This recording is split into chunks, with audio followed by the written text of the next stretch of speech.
Lautan tidak hanya menjadi tempat bagi kehidupan alami, tetapi juga menjadi rumah bagi benda-benda buatan manusia yang sengaja ditenggelamkan. Proses penenggelaman benda-benda besar seperti kereta api, pesawat, kapal perang, dan bahkan jutaan ban bekas ke dasar laut menjadi sorotan dunia. Lalu, bagaimana proses penenggelaman benda tersebut? Dan mengapa hal ini dilakukan? Berikut ini 6 kisah unik di balik penenggelaman benda-benda besar ke dasar laut.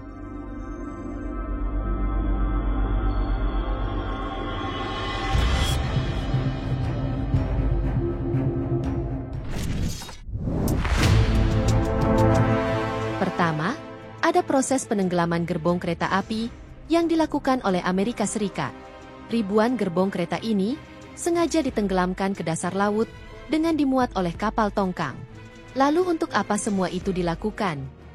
Kereta MRT yang sibuk ini mengangkut jutaan penumpang setiap tahunnya. Namun, kereta-kereta yang sudah tua dan tidak layak operasi harus dipensiunkan.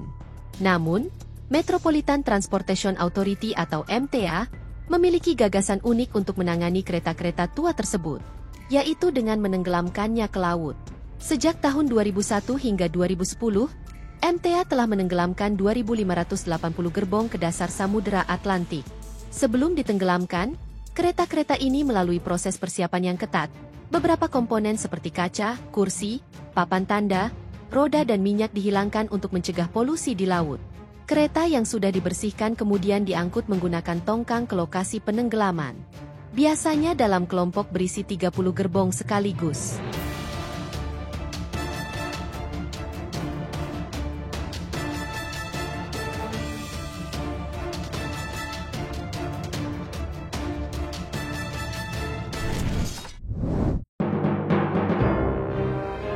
Pada 1970-an, sebuah proyek ambisius diluncurkan di lepas pantai Fort Lauderdale, Florida, Amerika Serikat, dengan tujuan menciptakan terumbu karang buatan dari ban bekas.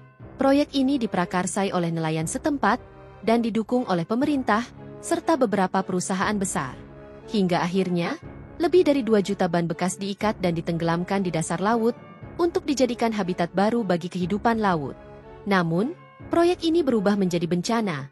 Air laut yang asin menyebabkan ikatan ban rusak, dan ban-ban tersebut terlepas, tersebar dan merusak terumbu karang alami, serta ekosistem laut. Ban yang ringan mudah terbawa arus, bahkan sampai ke pantai-pantai jauh seperti North Carolina.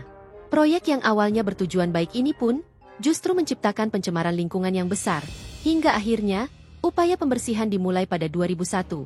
Namun menelan biaya yang sangat tinggi, bahkan militer Amerika turun tangan pada 2007, dan berhasil mengangkat puluhan ribu ban. Hingga tahun 2019 sekitar 250 ribu ban telah diangkat dari dasar laut. Namun sampai saat ini, masih ada sekitar 700 ribu ban yang tersisa di dasar laut dan mencemari lingkungan.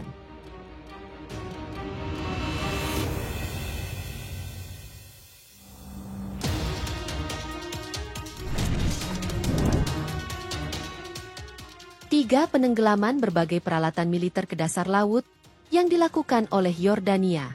Berbagai peralatan militer seperti kendaraan, peluncur roket, hingga helikopter tempur dibuang ke dasar laut. Lalu untuk apa semua itu dilakukan? Nah ternyata, kerajaan Yordania menenggelamkan sejumlah peralatan militer pada tahun 2019 dengan tujuan untuk membuka museum militer bawah laut pertama di Pantai Laut Merah. Museum ini menampilkan 19 peralatan militer yang ditenggelamkan pada kedalaman hingga 28 meter. Di antara koleksinya, terdapat tank dengan berbagai ukuran, ambulans, kendaraan militer, kendaraan pengangkut personel, peluncur roket anti pesawat beragam senjata, hingga helikopter tempur. Museum bawah laut ini tidak hanya menjadi tempat untuk melihat benda-benda bersejarah, tetapi juga berfungsi sebagai habitat baru bagi berbagai biota laut. Seiring berjalannya waktu, museum ini diharapkan akan berkembang menjadi terumbu karang buatan yang indah dan mendukung keanekaragaman hayati bawah laut. Museum ini sendiri terletak di lepas pantai Aqaba, Yordania, dan menjadi destinasi menarik bagi para penyelam, serta pecinta alam yang ingin menikmati keunikan gabungan antara sejarah militer dan keindahan alam bawah laut.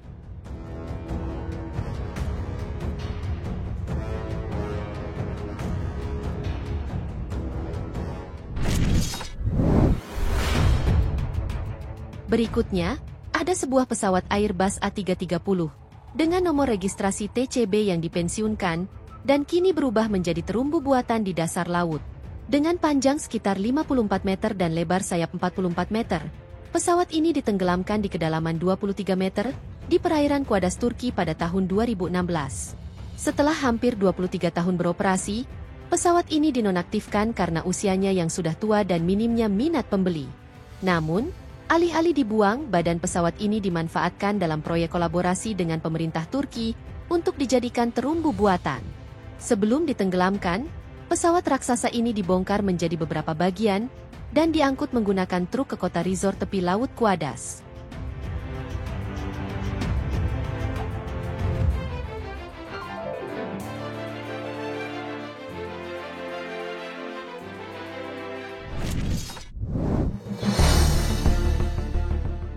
Selain kereta bawah tanah, benda-benda lain juga digunakan sebagai terumbu karang buatan, seperti yang dilakukan di Thailand.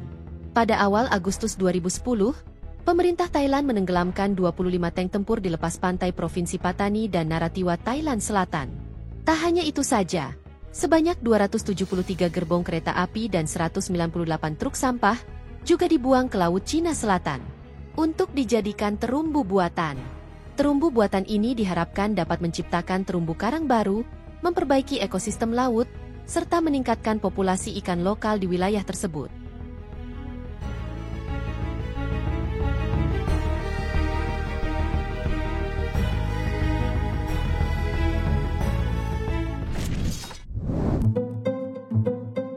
Terakhir, ada kapal perang Amerika yang juga ditenggelamkan ke dasar laut.